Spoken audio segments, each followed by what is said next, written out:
And welcome back to American Agenda. Let's bring in our family of co-hosts now. Former U.S. Marine Corps Gunnery Sergeant and former Advisory Board member for Women for Trump, Jessie Jane Duff, Project 21 member and former Trump appointee Derrick Hollie, and director for the American Center for Political Leadership, and former Florida Congressman as well, Derrick Hollie.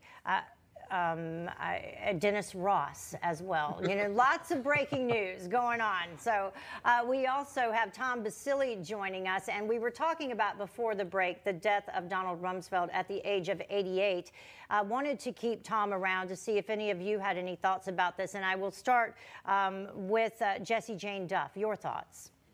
Yes, as a Marine, he was somebody that I unequivocally admired. I remember being on active duty and watching his daily briefings during the Iraq conflict, and he always had this statement of the knowns and the unknowns. And it was absolutely fascinating to listen to him because he was very clear about what we knew about the enemy.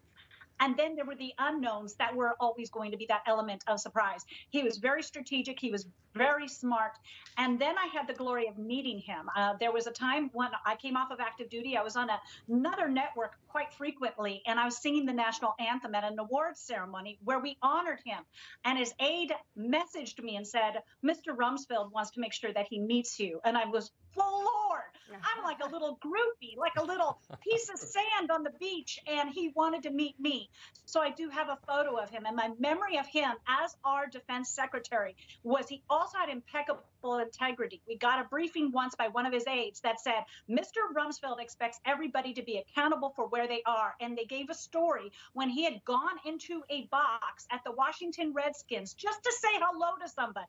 But he knew that the press would be watching, so he paid for the ticket. It was absolutely unfounded integrity and very straight talk, and he was accessible to the American public, and he was understandable. So this is a loss, and I have nothing but great things to say about him. Yeah. Dennis, your thoughts? And if you have any questions for Tom, who we kept Tom here because if people weren't with us during the first part, Tom actually served in Iraq as senior advisor from 2003 to 2004. I remember in 2006, probably the greatest example of somebody taking full accountability in the midterm elections were a debacle for the Republicans. And Donald Rumsfeld, the day after the elections, resigned as Secretary of Defense in order to take away a lot of the brunt and blame or anything on the president. I mean, he was a very accountable man. I did have a chance to meet him at a book signing at the Capitol Hill Club for his book, A True Loss, but a great man for this nation. Yeah. Derrick, your thoughts? Well, Jessie Jane, I appreciate your experience. That was good information. But, you know, at the end of the day, you know, he was a controversial figure, but he demanded a lot of respect, and I can appreciate that. My sisters and a couple of my friends served under him in the military, and they have a lot of respect for him as well. And at the end of the day, you know, this man passing, he's a husband, he's a father, he's a grandfather. And for at least right now, I think we should leave the politics out of it and just let his family mourn his death, because he is a great loss. I mean, he was a great leader to this country, and I think we all should at least mourn his death. Yeah, husband, father, grandfather, great-grandfather.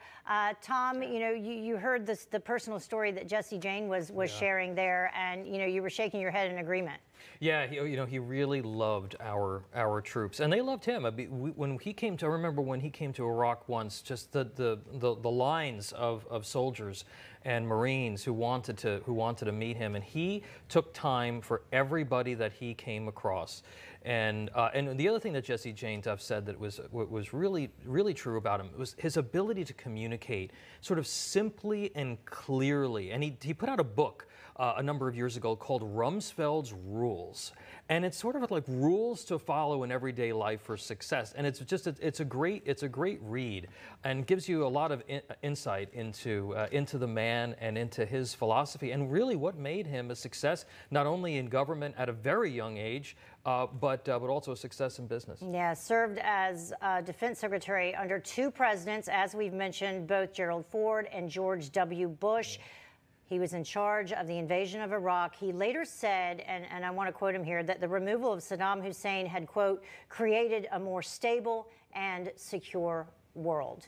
Jessie Jane? Oh, absolutely. Saddam Hussein was a morbid dictator, and many people, they want to refute why we went in there. What they cannot forget is Saddam Hussein had killed thousands upon thousands of Kurds with chemical weapons. That seems to have been forgotten. And let's not gloss over the tragic array that he went against the Shia people in Iraq. And Saddam Hussein was a brutal man. His loss is nothing for this country to ever mourn. And Donald Rumsfeld was spot on in saying that the world is better off without Saddam Hussein. All right. So once again, former Defense Secretary Donald Rumsfeld dead today at the age of 88. Tom Basile, thank you very much for joining us and the panel. We appreciate your insight. Thank you.